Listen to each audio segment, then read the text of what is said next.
Welcome to Cars on Call. I am gastroenterologist and automotive journalist Steve Schutz. I'm here with trauma surgeon Stephan Moran, automotive collector, connoisseur, and consultant Adams Hudson. We got a lot to talk about, but before we do, Stephan, man, love this shirt, a Citroen SM, I think. That's right. So this is, I know you and I are Blip Shift addicts. If you guys don't know about Blip Shift, they do limited release t-shirts and sometimes posters. And they are slowly replacing all the t-shirts in my drawer. But this is a Citroen SM. So they an SM Système Maserati on the original car. But here they translated, they said Soyez magnifique, which means be magnificent. And you've got a 3 Series, BMW 3 Series, M3. E92 M3 is my car, only in yellow. Okay. Mine's a gorgeous, that French petrol bleu. I love that color. Yeah, it's a great color. It's very French. And I feel very left out. I don't have a fun Blip Shift, which you got to be careful when you pronounce that because this is a family show. We got to try harder because you got a Ferrari behind you. Well, I sent you a link to Blip Shift one time. They had some Porsches. I've sent you a link before. You got to follow them on Instagram because their t-shirts are up for like 2 days and then their limited releases are gone. So you can't delay with Blip Shift.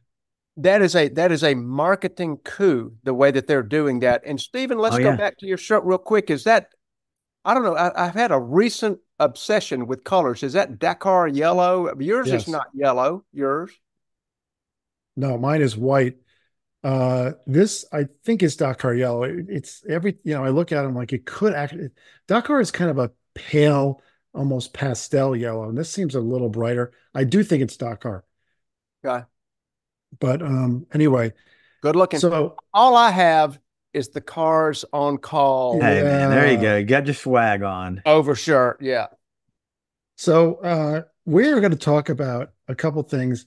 The first thing we're going to get into is an amazing situation where there was this fraud, a big multi-million-dollar fraud at a Porsche dealership. Then we have trauma surgeon Stephan Moran talking about safety. Again, I always say this, but it's worth mentioning. Again, we have a trauma surgeon who did research on car crashes plus operated on many car crash victims, and he's going to tell us about safety. No other podcast has that. And then we're going to go kind of do a deep dive on AMG after a quick car spotting. A car spotting, I'll give you a hint, is not an AMG. Then we're going to look at Mercedes AMG, and then we have this or that. We haven't done this or that, Adams, in a while, and this one's going to be fun, right? That's what we think. That's the purported headline. All right, well, let's get into it because this first story is, I think, crazy. And the largest volume Porsche dealer in the country for many years has been Champion Porsche of Florida, Pompano Beach, I think. And in 2019, one of their salespeople named Shiraz Sukrali, and again, he was he was employed as a car salesperson at Champion Porsche, apparently very successful.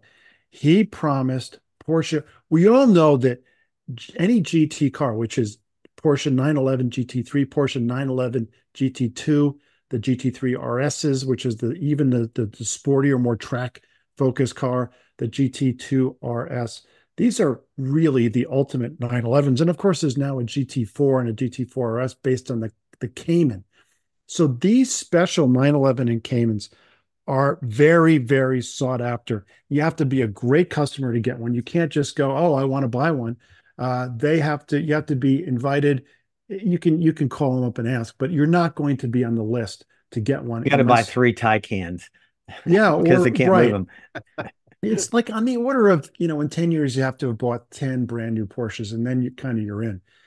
So you have to be a very favored customer to get one. So if you get a call from the dealership and they say, hey, we have an allocation for a GT3 or GT2, and they say, we can get you one, you are going to send money. And this guy, again, Shiraz Sukrali, and there's a picture, he called up about 30. Let's move below his haircut. Show that show that man, aside from his mugshot photo. He doesn't look happy. So this is his mugshot photo. He called and he promised, again, back in around 2019, GT Porsche allocations to about 30 of Champion Porsche's best customers. There's a GT3 Touring, that is the linden green, and then the silver one below that is the GT2 RS, if you've seen it on YouTube. And these 30 or so customers sent in $2.2 million, so about 60, 70 or so $1,000 each. And what he did was he said, send it to Champion Autosport. Well, there's an entity called Champion Motorsports, and of course there's Champion Porsche. So people either wired or sent money made out to Champion Autosports, which was his personal account. And he stole the money and he spent it on lavish living and he did all kinds of stuff. And then finally, when it looked like he was going to what could possibly go wrong? He ran, he absconded with the money, and he ran, and he was on the run for about 6 months before he was finally arrested in Florida. So he was on the run in Florida for 6 months? Yeah. He may have gone out of the country, but he came back. But, Adams, you remember this story, and this is like, how can this happen? Yeah, and I tell you, it makes me sad on several levels. First of all, that a guy who had a real live job and a real live position of trust. I mean, he'd started off kind of not at the bottom of the ladder. I mean, I was in car sales, so it's not like I'm saying, that you have to come through the, crawling up from the basement, but the guy was obviously quite good at it and trustable. And so let's kind of keep that word in mind. He weathered the financial crisis of 08 through 11 when people just weren't selling anything. And so he had sort of come in before that and he endured, and he built up a clientele. And he had the trustability, and he had the name, he had the brand equity of Champion Porsche, which it's hard for people who are even Porsche people to name more than about 5 Porsche dealerships of some repute. And certainly Champion would be in the top, and it would be in the top 2 or 3 anybody could name. And so you're in this coveted group, like Steve said, of people who are okay. You finally made it to the list of people who might get a GT car. So you feel like you've been promoted just as a customer by that. It doesn't have anything to do with your P&L. It's whether or not you're sort of given a wink. What's P&L, Adams? It doesn't matter about your profit and loss statement. Oh, okay, there we go. All right. Yes. So in other words, remember, two of us are just doctors on this show. Okay, we are not finance. I'm just a doctor. So that's right. I've stooped to actually be on this call. It's not enough to have lots and lots of money. Well, and so it's not just the financial fortitude that gets you on this list, kind of in the Ferrari world, but not quite as snooty nor punitive as the Ferrari world. That's a different topic. But so if you're on the list for a GT car, you're like, hallelujah, I made it. And so you're a little bit into the good old boy network. And so this gentleman was playing off those who felt as if they were mildly of the chosen few and extracting deposits just as easily as merely asking for you to wire the money because you felt good about it. And let's remember that the word, like when people say con man, that word comes from confidence, man. And so he had built up confidence and trust. And I honestly, and we get into this a little bit later, I don't feel like he started off dishonest. I feel like he probably started off honest and then he just got tempted by the money and probably allured by the people who were his clientele, his customers. He sort of felt like, hey, you should be one of them. And somewhere in there, evil took over and it bent him toward the wrong direction. This is where it ended up. Crazy story, but you can see all these guys that I mean, if you're a Porsche fanatic like you two guys are, and you buy the occasional new, I think with our previous guest, Brent, if Brent got a phone call, hey, Brent, you bought your GTS from us. He bought a Cayman. He bought a Cayenne, a Boxster. A Boxster. And the guy he works with calls up and says, hey, Brent, I can get you on the GT allocation list, 50 grand, and you're on it. I mean, yeah, I can see how if you knew this guy, he'd been there a while. Of course, everybody that's a Porsche fan that can afford it wants a GT Porsche. Not only that, you're going to love it, but you can flip it in a year for more than you paid for it. Yeah. So not only that, it's an emotional purchase, Whereas you can also very financially, you can rationalize the decision because, oh, don't worry about it, honey. I can make money on it if I keep it just a year. So These are statements we've all practiced, by the way. yes. I want to hear what you guys have to say about this because I blame the dealer a lot. I think this is a guy who went bad. I agree with that. But in any small business, and Adams used to own a small business, and I own one. There is always the possibility that at some point any of your employees is going to go rogue and they're going to steal stuff. And you have to have barriers to prevent that. You need to have safeguards in place. And I feel like Champion Porsche was not watching this guy. And if they weren't watching him, they probably weren't watching any of the salespeople. They're just counting their dollars coming in without having. Yeah, but dude, but the money wasn't going to Champion. The money he set up a side shell company with the name Champion in it. So these people thought they were saving their money. So Champion never saw this money. But yeah, if the guy shows up with a gold Rolex Daytona, you're like, what the hell, dude? And he drives, he said he lived a lavish lifestyle. You'd have to begin to ask yourself, if you work, where the hell is this guy getting his money? What's his side gig? But, the thought that somebody would actually have the audacity to set up a side company and take purchases. I wonder what Champion has done in terms of customer service relations to the people that sent this guy money. They're like, sorry, dude. Here's what I mean. If you are selling lots and lots of Porsches, which they are, you can't have your salesman being that autonomous. There has to be input and communication between every single customer and the sales manager at some point. You can't just be touching the salesperson. You need to be touching the sales manager. And these guys have to have a relation. The customers have to, because of the dealership safeguards, have a relationship and communication with the sales manager anytime there's a sale or anytime you get an allocation. And they have to me, the customer should be informed, hey, if the sales guy gets you on the list, that's great, but you're going to get an email from the sales manager. We're both going to be in touch with that. That's my point. This guy was too autonomous. Probably all the salespeople were too autonomous. This should not have been able to happen.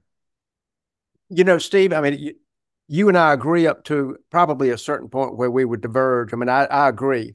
There should have been safeguards in place. But, if you're the guy's sales manager and you see him doing really well, there's a part of you that says, you keep doing what you're doing. You're doing fantastic. You've got several units going out the door. Now, in the case, in the allegations which were, brought to light and then proven true, he had a mountain of paperwork that was falsified that looked to the customer like, hey, I'm getting my car. I've got a tracking number. I've got an ID. Now, some of those weren't working, of course, as you would imagine, when they would go to the Porsche site. But, the dealership's culpability to me, it is a gray area. And we talked about this before, but like if you've got an employee who's really a star sort of player, they don't want more control. So when they ascend from one level to another, you're giving them more trust.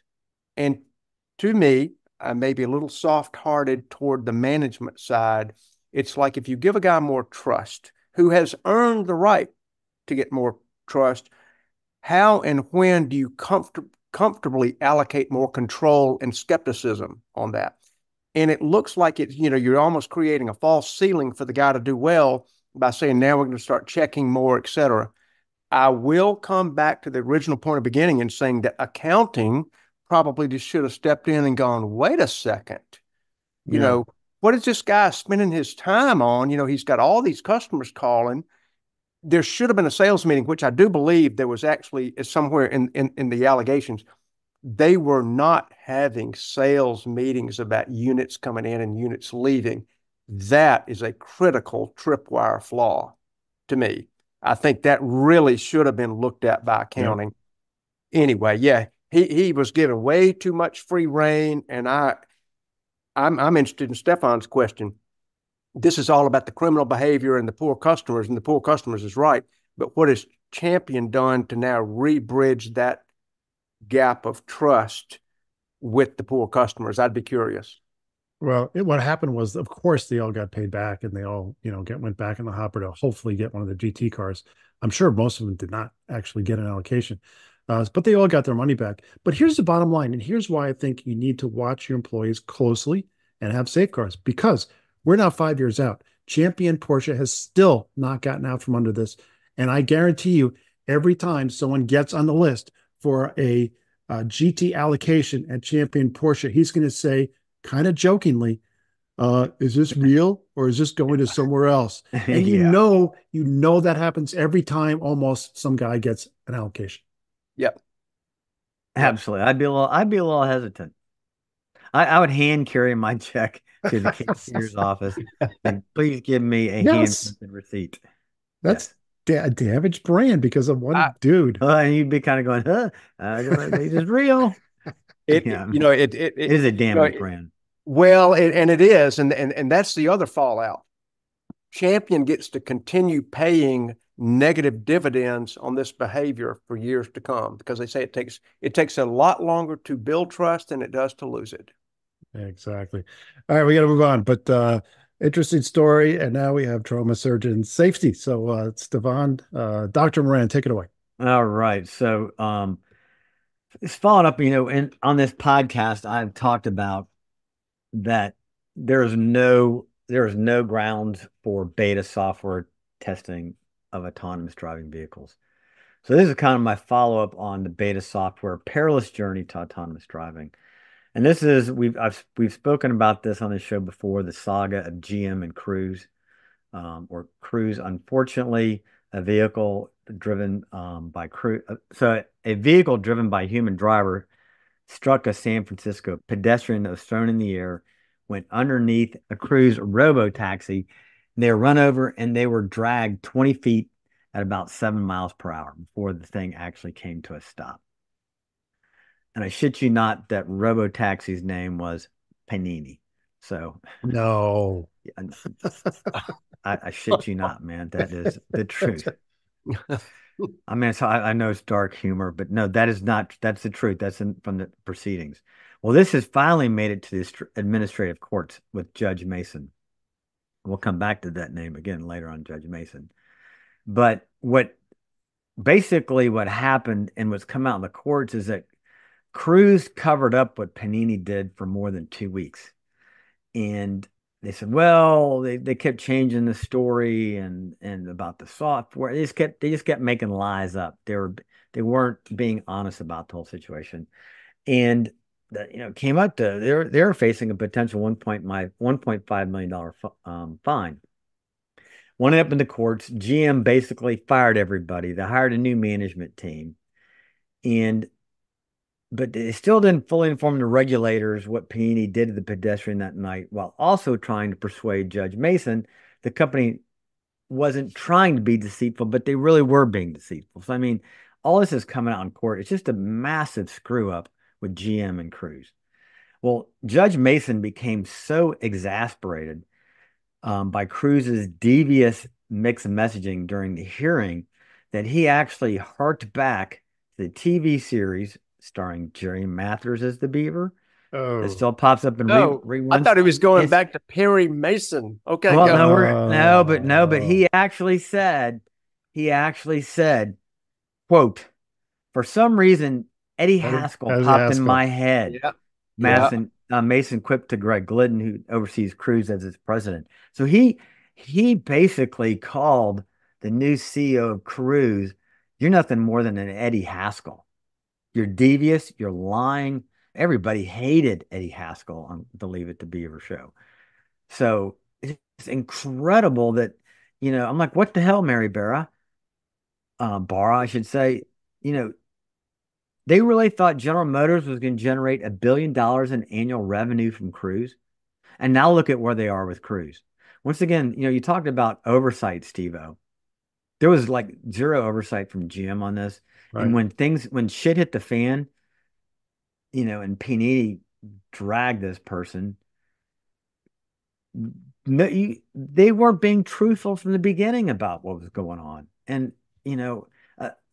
this beta software is under tremendous scrutiny with autonomous driving. And now to go and turn around and behave this way as the mantra of the company, the guidance from senior executives at GM, it just makes it even more of a complete shit show than it was at the beginning. I mean, it's terrible. I mean, I was be interesting to see as this proceeding goes on. This is the latest, but to hear this judge, yeah, Mason, and I would have to imagine that Judge Mason's child TV hero was Perry Mason. I mean, Yeah. always looking Yeah. out for the good guys, tolerated nothing from anybody. So anyway, Well, that's it's my little interesting. follow-up on safety. Well, I don't know if that was a fortuitous accident that they ended up being all about trust from the first story to the second story, because clearly the judge was incensed by the lack of trust that was being mounted when you're in a position of trying to swear your truthfulness. And the Eddie Haskell thing, I'm not sure if all of our viewers would get that, all of our listeners, but this was a guy who always presented the On the Leave It to Beaver show, a black and white TV show that us old gray-haired men watch as kids. It's right up there with Lassie and the Andy Griffith show. But yeah, Leave It to Beaver was a big deal. And Eddie Haskell was the foil character who was always super polite to the parents or the people in authority, the teachers, the policemen, the druggists, the whoever it was in town. He was always really polite, but you knew his core, like he would admit, and he was like telling his friends and his peers, he was up to no good. He always was up to no good. And the awful thing about what this is doing, just like the first story, it is undermining the trust of the American people. So Cruz now has really no credibility in the world, and it's so unfortunate that the name of the thing was the euphemism Panini. for a flattened sandwich. That is just really awful. However, it calls into question and scrutiny the whole pretense that autonomous driving is completely safe. They should have just owned up to the stupid mistake, and it was a terrible mistake. It was a software mistake, whatever it was. They should have owned up to it early, taken the fall for it, and quit trying to mask it. Right, because honestly, I'm sorry, let me use it real quick. The pedestrian was probably not going to have survived the initial impact anyway. Okay. So this is, you can't, this is not something some software coder, unless he played Frogger, would even think about. But unfortunately, it happened. Had they been honest from the immediate point of the event, Cruz would still be respectable.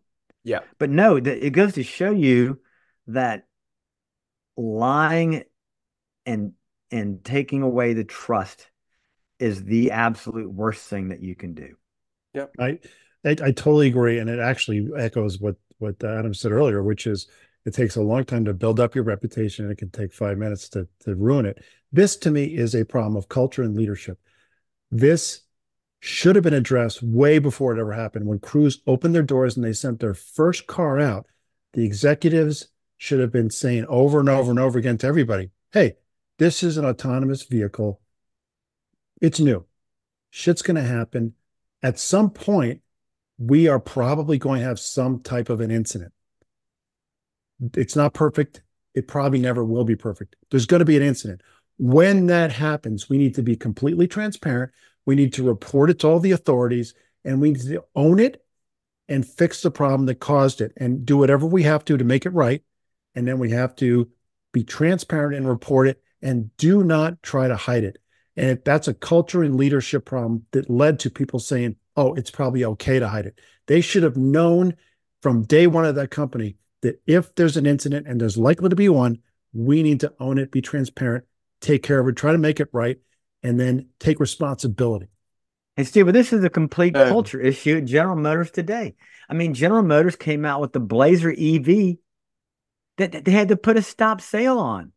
There is something fundamentally wrong in the culture of General Motors under the leadership of Mary Barra right now, that you can release a car, put it in a dealership, and then you have to put a stop sale completely on the brand new vehicle because it's an EV. There is something wrong. There is something horribly wrong with the culture at General Motors, the way they handled this Cruz, the way the Blazer. What's next for General Motors? I mean, to me, there's something bad, wrong going on there. And if I was a shareholder, she'd have to go. I mean, she'd have to just absolutely have to go. I think both you guys are really onto something in its most basic sense, though it takes a long way to get from what I'm about to say to this tragedy of the cruise vehicle. Is basically they have contempt for the customer below profits on Wall Street. And when your value Now, by the way, GM stock basically has not changed in 10 years. Say that again? GM stock level has hardly changed in 10 years. It's a flat stock. Yep.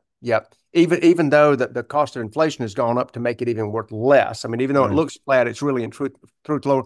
But when your value equation, your value proposition to the world is, I value Wall Street more than I do the customer who paid me for the car, something's messed up. So I think you guys are right. Fundamentally, something's wrong in the leadership world. And once again, I know to the listeners, I know it's a little bit, we laughed at the Panini name, but my heart goes out to the family of this pedestrian and everything. It was a terrible thing that happened, but this just displays there's something terribly wrong going on at General Motors right now. All right. I'll leave that as the last word on that segment. Okay. We'll move on to car spotting. And I had this car spotting. This is not a spectacular car. It is an interesting car. And I'm going to say this is Ford's step one on their path to getting into the SUV world, which was destined, and I think they started thinking that with this car, destined to replace sedans and station wagons. And this was step one to, number one, the road to that, and then number two, step one to the Explorer. So this is a 1986 Ford Bronco 2. I saw it about 2 weeks ago. You don't see many of these around because they weren't built very well, and they all kind of died. They're all crushed. But you see occasionally these Ford Bronco 2s. It was built on the Ford Ranger platform, just like the Explorer, first-gen Explorer. And I think it looks pretty cool. It's like way smaller. Probably, it's a 60%, 65% of the real Ford Bronco, the big one. But this is a mini kind of Bronco. And one thing I think is interesting, we never talked about this, but I'm just going to throw this out there. And Stephan, you can react because you're a Ford guy.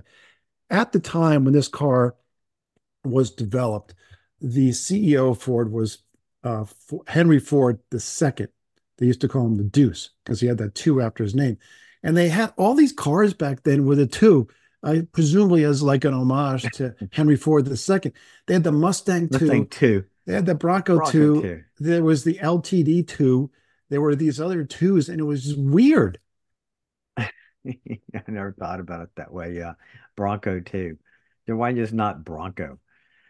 But yeah, it's interesting. This Bronco 2 that came out was kind of challenged to the S10, and the S10 Blazer came out. Then Ford responded with the Explorer. They relied on the old Ranger chassis, like we talked on maybe 2 episodes ago, with the Firestone tire debacle and the rollover deaths with the Ford Explorer, which was then fixed with the Gen 2 Ford Explorer. But this is back when, sales weren't great, economy was okay, and they were stretching platforms and keep changing the bodies on the different platforms as cost-saving measures without considering some basic fundamentals. Always, to me, the Bronco 2 was, it's like at the same time you had the full-size Bronco, you had the K5 Chevy Blazer, but it's kind of like, it's kind of like that Gremlin commercial when the lady drives up to the gas station. The Gremlin was this old hatchback, and the guy goes, "Hey, lady, what happened to the rest of your car?" Because it looks like somebody cut the back half of it off. And these Broncos, she's like, kind of like, "Hey, what? So you couldn't afford a real Bronco, so you get the Bronco 2 midget version." And it's because You mean little people version? It's a small car, yeah. The little people version is like, but it's like almost actual size, but it's not. Isn't this like, Stephan, would you agree that if this was today, they would call the Bronco 2 the Bronco Sport? Yeah, exactly. Yes. That would have been a much better name at the time. Bronco Sport. You're perfect. Yeah. There's a lot to say for a name. And yeah, it was, but to think the Bronco 2 is the Bronco wannabe, But no, Yeah. Bronco Sport, yeah, that works. That works today with the regular Bronco and the Bronco Sport. You know, I look at that little car and I didn't think about the two sort of relating to Il Duce or Henry Ford El II. Duce. But you know, you look at that thing and I think it is. I think it's like universal that people look at the Mustang too and go, "Oh my Oh, Lord, look at what you've done to denigrate that wonderful name and the whole Mustang heritage." And it lives on a branch of the Mustang and the Ford tree that we all, you know, just please just pair it and let it drop to the ground and rot to its natural death. I believe that that's what the Bronco 2 is kind of doing here. You know, it wasn't really accepted in the Bronco ranks. It's not really accepted into the off-roader ranks. You know, it shows what people do under certain market conditions to just yes, make ends meet. yes, And I feel like this vehicle sold pretty well and It probably sold well. yes, it it did so well. it helped the coffers at Ford. And so you give it a buy, you give it a pass. It's maybe not a high watermark for product, but they do what they have to do, Well, the and Mustang 2 actually sold well. I Yeah. it mean, did. they Oh, sold and a it was lot of car of them. the year. Yeah, Yeah. I mean, people hate, I mean, I hate it now. And back then, I still thought it was goofy, but they sold well. And the Bronco 2 sold well. Don't And you want a Mustang 2 King Cobra, Steph? Didn't you say yeah. that was your? Oh yeah, I've got a space saved for it right next to my ERA Cobra. Oh yeah, absolutely. With all the body cladding and oh yeah. Oh, and the stickers and the whole So, business. All I'll, right. I'll Well, park it well, right next to my screaming chicken Trans Am. the Malaise era. So we're going to move on, but yeah, it was an interesting car spotting, and we've talked about BMW M and how it's kind of not what it used to be. Well, that's probably doubly true for Mercedes because AMG used to really be legit, and it's really watered down, and they're putting AMG on their electric cars. So, you know, the AMG originally, and Stefan's going to talk about it, meant big horsepower V8. And now you're talking, it's an electric car with a little bit, I guess, like a bigger battery. I think it's not good. They Porsche need to is just go doing the ahead and same call it thing. the AMG 2. Just go ahead and skip all the steps. I like Yeah, yes. We're going to hate it in 5 years, and we're going to tell you that you heard it first. that's brilliant. I like that. Tell people what they really are, which is not the same. So AMG, I mean, Porsche's doing the same thing with the Taycan Turbo. It's an electric car and they call it a turbo. Okay, it's the fast one. Yeah, I don't like it. But Stefan, talk about AMG because they are not what they used to be. So, you know, for us gray-haired old men here, we remember the heyday of AMG when Mercedes slapped an AMG badge on a car. It had a honking V8 in there. And so let's go back a little about then that's not the case today, but let's go a little bit back in history. So AMG was actually founded in 1967, and it was a brainchild of two former Mercedes engineers, Erhard Melcher and Hans Werner Aufrecht. I know I didn't pronounce those correctly. So Aufrecht is the A in AMG, Melcher is the M in AMG, and they came from Gross Aufrecht's birthplace was Grosspack, Germany. That's the G. So that's where they just combine their names. So they started to develop a racing engine because they're in the racing. They're engineers. They like to race. Kind of like a lot like Jack Roush, who was an engineer and liked to race as well. So they started developing a racing engine for the 300 SE, and they actually designed their own engine. They actually won 10 races in 1965 in the German Touring Cup Championship. And that's a sedan. And that is a sedan, yes. But here is the one. So this is the car that really put them on the map. And I actually saw this car at the Mercedes-Benz Museum. That's it. This is known as the Red Pig. Yeah. So they took a four-door sedan, and this one they crammed a 6.8 liter in it. I mean, which is that is a monster engine.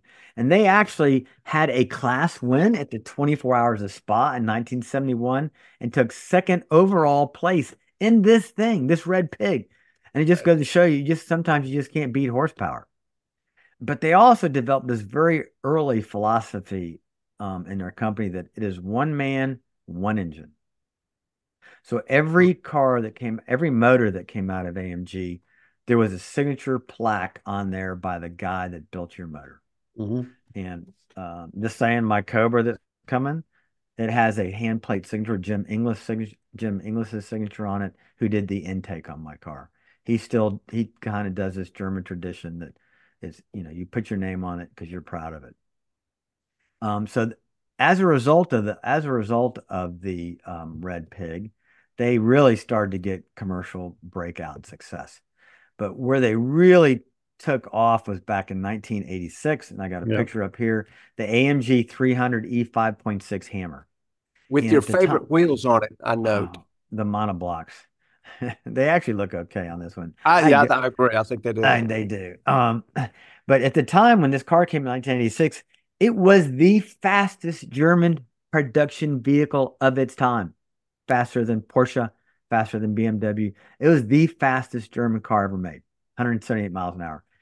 So, Mercedes is starting to catch on. People are liking this AMG. That thing is really cool. So in 1990, big change. Mercedes decided to recognize AMG's efforts, and they had a cooperation agreement signed between the two.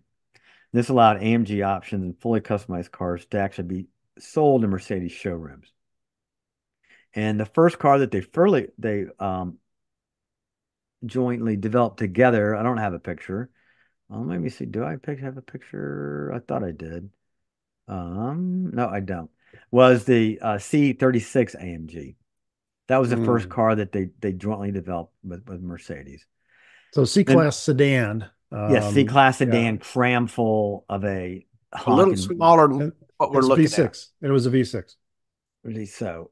That was the first car that they developed jointly with Mercedes. And then by the end of the millennium, Mercedes went all in. They bought a controlling share. And I have to tell you, I think that's where we slowly seen the demise. Mercedes completely took it over. And they started making AMG's cars part of the official Mercedes-Benz lineup. So kind of the mantra behind an AMG, number one, started with honking motor. And then they had a 5-cylinder diesel, but they've had V8 engines, they've had V12 engines, and combined that with a better braking, better suspension. So kind of a highly tuned Mercedes, but with, in the past, a honking motor. Now, not so much. So the question becomes, what does the future hold for AMG as we move to electrification, time to CO2 regulation? Now there's an AMG that's a 4-cylinder engine with an electric drive, and it kind of, to me, is I don't know. It's kind of like putting, yeah, exactly, like a Dodge Hemi, Mustang V8. Chevy Camaro V8, Corvette V8, but AMG to me is V8. That's what they kind of started with. So it's going to be interesting to see where they move to. Well, we're going to talk about that, and we're also we're each going to list our favorite AMG's cars of all time. But before we do that, Adam's collectability, I think I agree with Stephan. This is so cool. One man, one engine, the limited production. Some of them have to be valuable, don't you think? I believe the market has certainly proven that theorem completely correct, because it's prior to the corporatization of AMG. And if you look at other manufacturers who thought, hey, I'm going to latch onto that name because it's got a certain cachet, like Chris Craft did, or like Donzi in the boat world did. And excuse me, Stephan, please forgive me for the following. A little bit like what happened with Shelby. Yeah, he diluted. The Omnis and there was some bad Shelby stuff. He lent his name and his provenance to certain things that probably in retrospect, we have the benefit of hindsight now, and you're not faced with the current pressures that he had at the moment that he did that. But this happens all the time. And as far as signed motors, I think Rolls-Royce probably started that. Aston Martin picked up the mantle there. And AMG did it too, because because they were proud of their work. It was like anybody who was a painter or a sculptor or a composer, they signed their work. And that meant I stand behind this because I have part of myself invested in this. And that, like an engine builder, would be right to do that. So the pre-corporatization of AMG is where the collectability is. There have been a few shining stars since.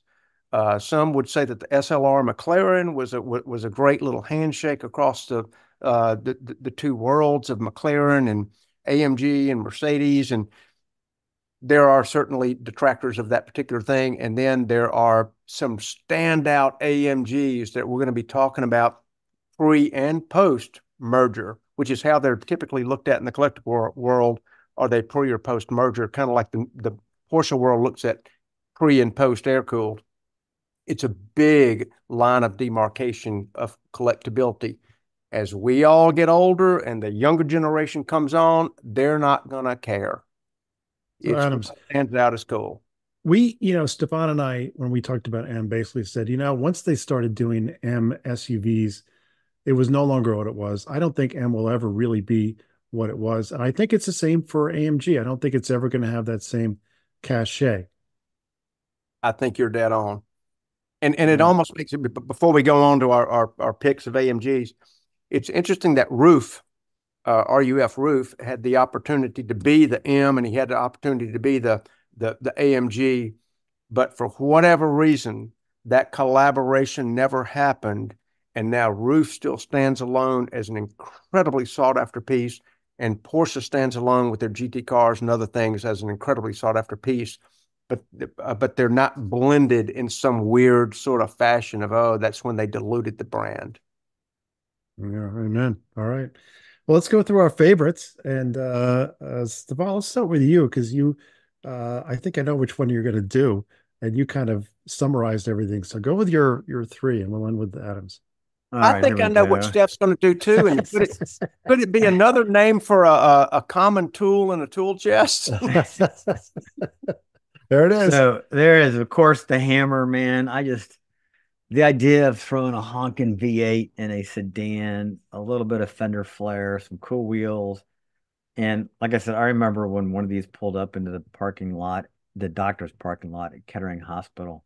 And I was like, oh my God, what is that? That is just the coolest because there were E-class. There was the E's were everywhere. Everybody was just driving. And this thing pulled up and I was like, that is the coolest Mercedes I've ever seen. So that's my top pick. My number two would be the SLS AMG with because gull wing. I mean the doors. I mean, so this is this is a gull wing Mercedes, and an homage to the 300 SL, made famous. Everybody wants a gull wing 300 SL, and so of course the SLS AMG is just too cool. And I think I just and then my last and here's another picture of a gull wing. I mean, I love it with the 6.3. And then I also I'm a big fan of shooting brakes or station wagons. And I like shooting brakes in the sense that in the English way, it's where they take a really cool car and turn it into a station wagon, like an Aston Martin, could even be a Bentley, just all kind of strange things. But the Mercedes E-Class AMG with the honking V8 in it, I mean, this thing will just, leave everything in the dust, short of probably, you'd have to have something like a 911 turbo. I mean, this thing is going to go a turbo, as this thing is going to blow the doors off about most every vehicle on the road when you come to traffic lights. So those are my top three favorite AMGs. Well, you're going to save some time on my picks. Yeah. We got a little overlap. I love those picks. So Stefan, we knew each other back in the late 80s. Yes. And that's when I remember you saw that car and you're like, Steve-O, I just saw a hammer. I'm like, no, you didn't say a hammer. So we were like both so excited about it. So I knew that would be the one you picked. That's why I didn't pick it for my thing. But what the orthopedic surgeon. What a car for the time. Orthopedic surgeon in Kettering. Oh my God. It was insanity. I mean, it was just audacity of that big a motor in a Mercedes was just, it's kind of like a coup contra coup injury is the 1-2 punch, man. And to me, and it was in black with the fender flares. And it was just absolutely, yeah, that's of all the AMGs, that hands down is just, that's the one for me. Yeah. Well, we definitely have some overlap, so I'll do mine. And Yeah, you're into yours. Okay, let me pull yeah, yours because up. I Wait, want Adams to finish. you're going to be the most esoteric, Steve. I'm not sure if I want I to follow know. you. Well, I have a reason for all these. So there's number one. Oh, It's a like we thought you would choose them flippantly. I think we know you 2000. well enough. You have lots of reasons for all of these. This is one where nobody even knows what the hell this is. It's a Uh, Chrysler Pacifica. Is what Oh, it is. that was a knock on the mid 2000s Mercedes R class, and it was basically a Chrysler Pacifica. It was a people mover, and like they were very hesitant to do this. They only made like 300 of these worldwide. You know how many they imported to North America? 50. This is a 2007 Mercedes R63 AMG. They're Wow. so rare. It's the most rare AMG ever imported to this country, good. more rare than the Hammer. And it's just weird because it makes no sense.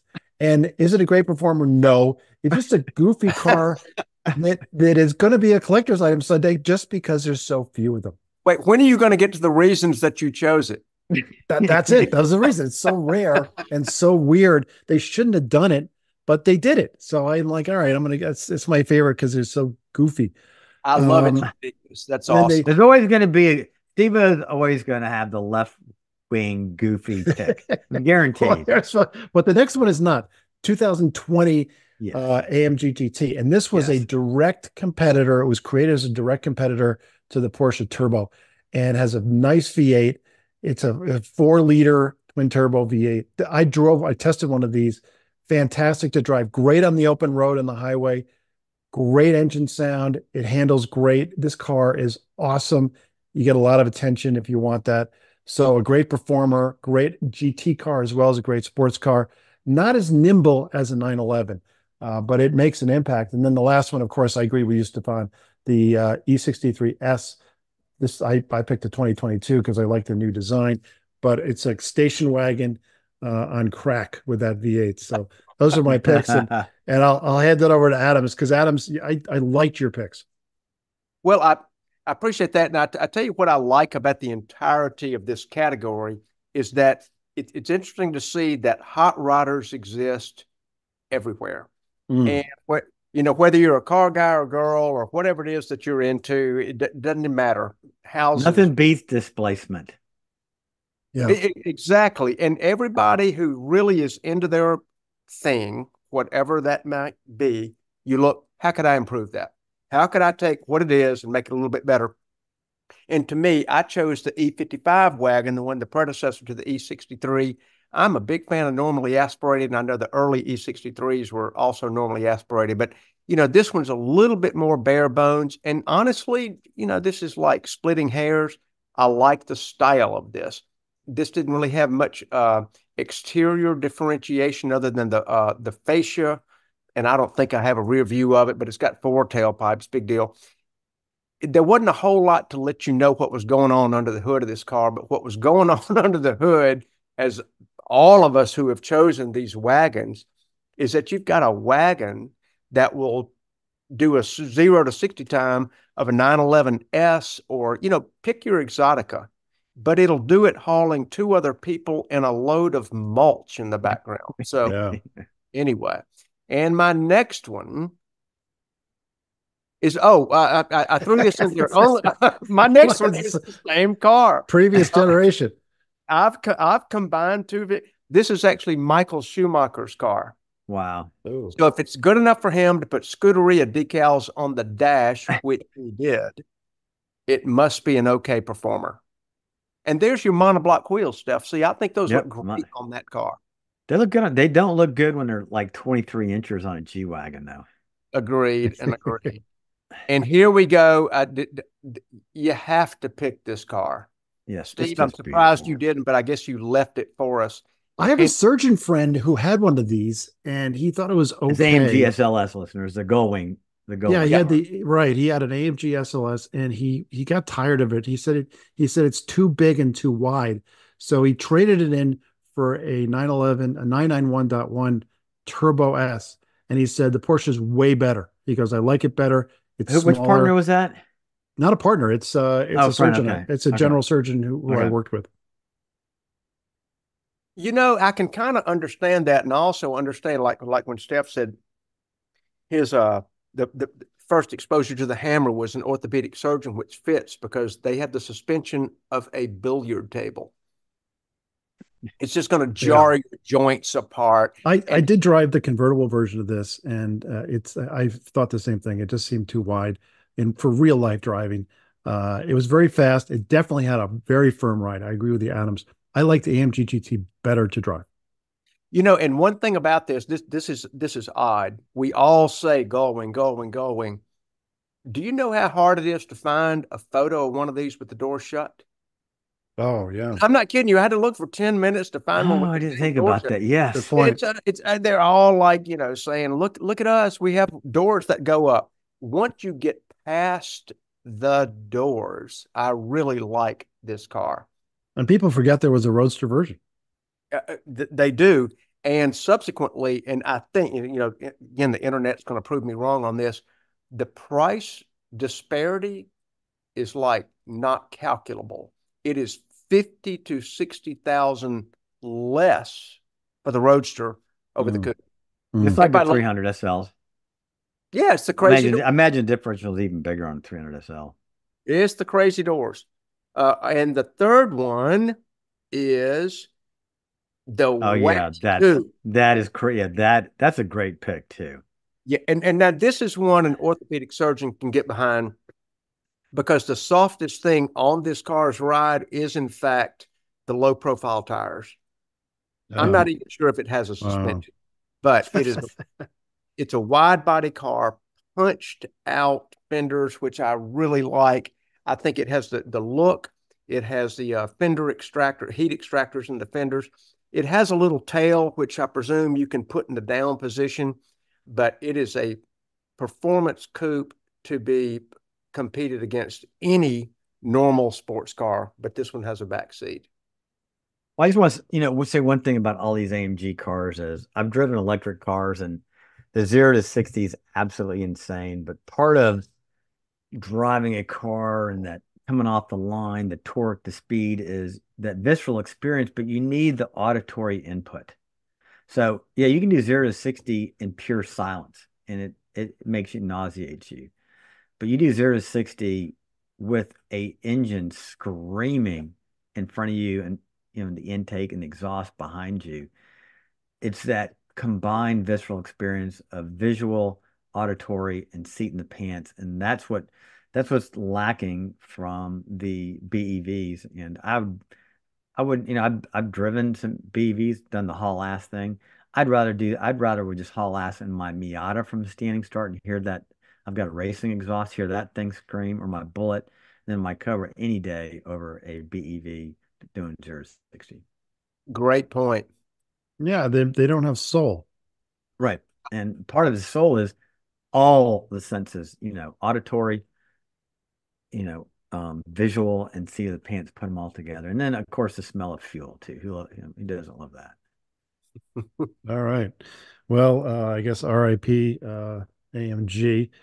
We don't have time for this or that. We're out of time, but we're going to do it next time. And that kind of wraps us up time-wise. But RIP, I guess that's all you can say. Rest in peace, AMG, because they're not what they were. It won't be one man, one engine.